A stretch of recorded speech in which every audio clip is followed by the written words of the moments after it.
नमस्कार साथियों, स्वागत है आप सभी लोगों का हमारे चैनल एमपी उत्कर्ष पर। और मैं एक बार फिर आप सभी लोगों के सामने लेकर आई हूँ सिर्फ वो सिर्फ 10 मिनट की एक सीरीज। आप सभी लोगों को पता है कि साइंस के टॉप क्वेश्चंस जो हैं वो हम लोग अपनी सीरीज में कर रहे हैं और एमपी पुलिस कांस्टेबल के भी ऐसे ही टॉप क्वेश्चंस की सीरीज लेकर जो है वो मैं आप सभी लोगों के सामने यहाँ पर हाजिर हुई हूँ। तो आई होप कि आप सभी लोग अच्छे होंगे, बढ़िया होंगे, स्वस्थ होंगे, मस्त होंगे, तंदुरुस्त होंगे और अपनी जो है वो अपनी पढ़ाई अच्छे से कर रहे होंगे। तो आज के 10 क्वेश्चंस की सीरीज को यहाँ पर स्टार्ट करते हैं और आज का पहला क्वेश्चन जो है वो आप लोगों के सामने है।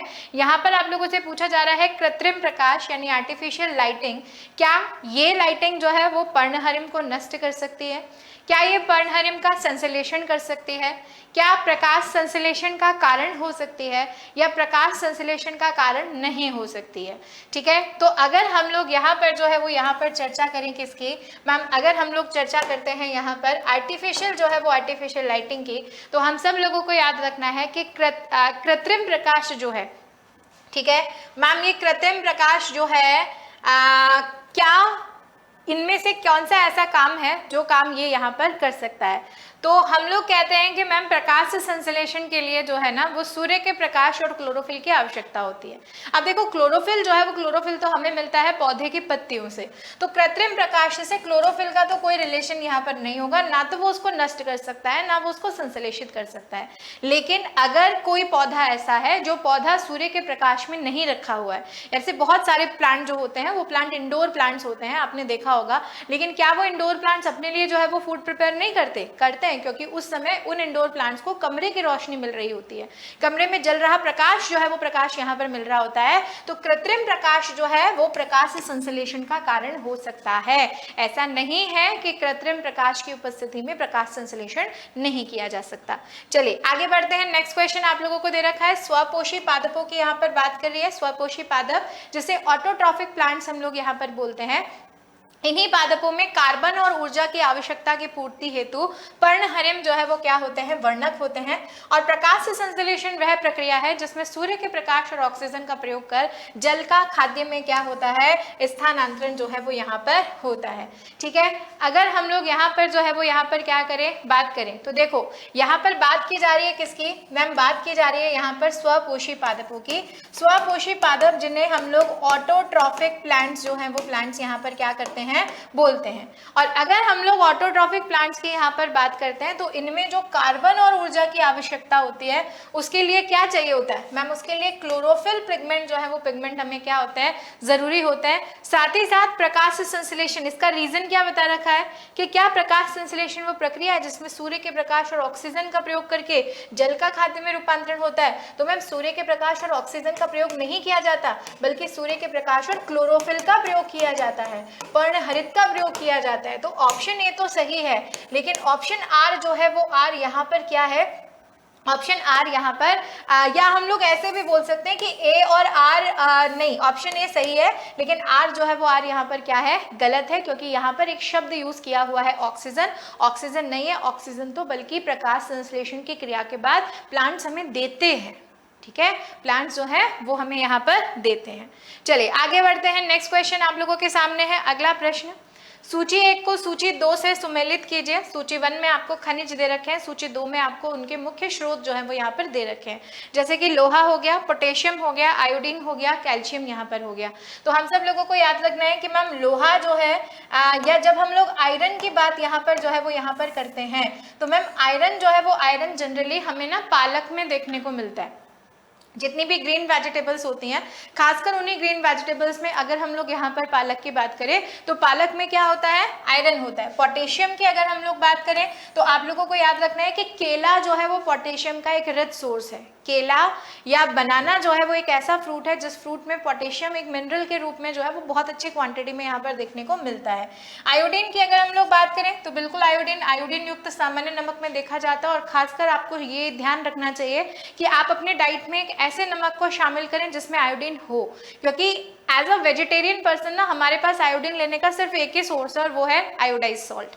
ठीक है, साथ ही साथ कैल्शियम की अगर हम लोग बात करें तो मैम जो दूध और अंडे होते हैं यही दूध और अंडा कैल्शियम का क्या होता है, कैल्शियम का एक रिच सोर्स यहाँ पर देखा जाता है। तो what is the right answer ma'am, 2, 1, 3, 4 जो है वो इसका सही आंसर हो जाएगा, यानी option A is the correct answer. चलिए नेक्स्ट आगे बढ़ते हैं। अगला क्वेश्चन आप लोगों के सामने है, निम्नलिखित में से किस खनिज की हीनता से प्रतिरक्षा न्यूनता होने की सबसे अधिक संभावना है।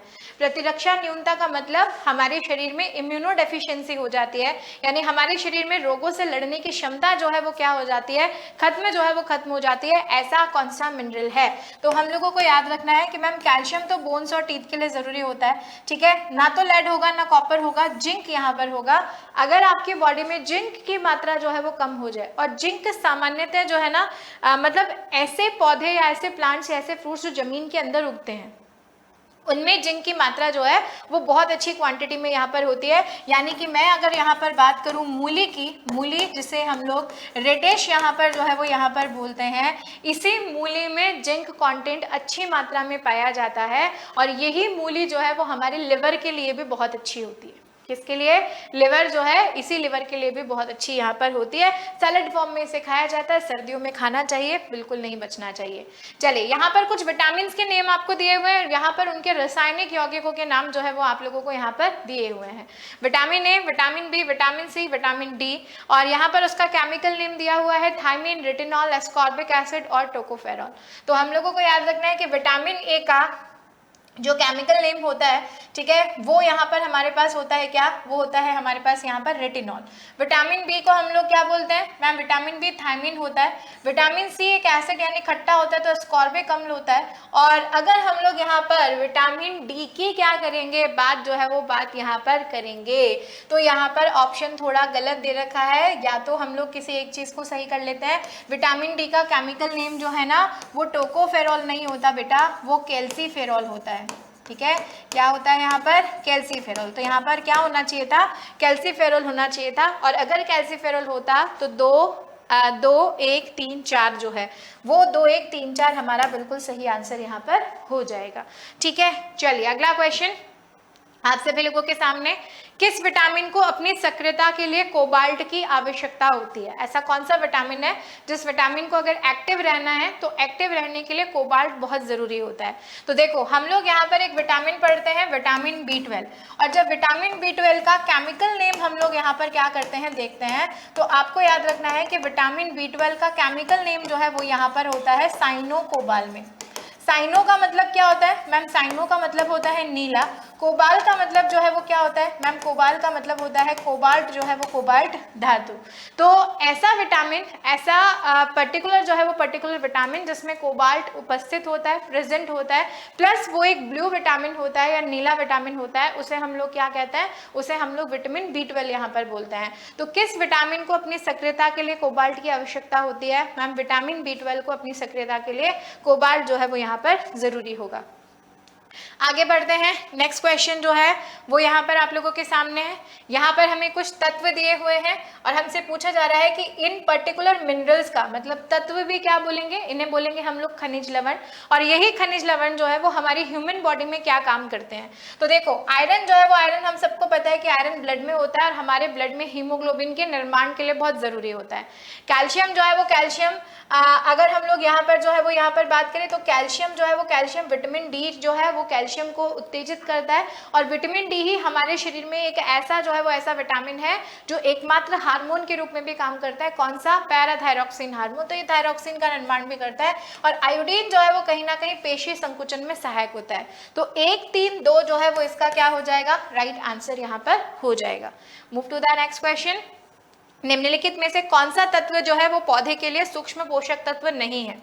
मतलब जिस पर्टिकुलर एलिमेंट की प्लांट को एज अ माइक्रो न्यूट्रिएंट क्या नहीं होती है, जरूरत यहाँ पर नहीं होती है। क्या वो आयरन है, क्या वो मैग्नीशियम है, क्या वो मोलिब्डेनम है, या मैग्नीज जो है वो इसका सही आंसर यहाँ पर होगा। तो हमसे पूछा जा रहा है वो तत्व जो पौधे के लिए सूक्ष्म पोषक तत्व नहीं है। तो पौधे के लिए सूक्ष्म पोषक तत्व जो है वो इनमें से कौन सा नहीं है, क्या आयरन नहीं है, मैग्नीशियम नहीं है, मोलिब्डेनम नहीं है, या मैग्नीज जो है वो इसका क्या होगा, सही आंसर यहाँ पर जो है वो यहाँ पर हो जाएगा। तो आपको याद रखना है कि पौधे को आयरन चाहिए होता है, मैग्नीशियम पौधे की पत्तियों में क्लोरोफिल में होता है, या मैग्नीज की भी जरूरत होती है, बट मोलिब्डेनम जो है वो मोलिब्डेनम यहाँ पर नहीं होगा। निम्नलिखित में से क्या जो है वो तने का रूपांतरण यहाँ पर जो है वो यहाँ पर नहीं है?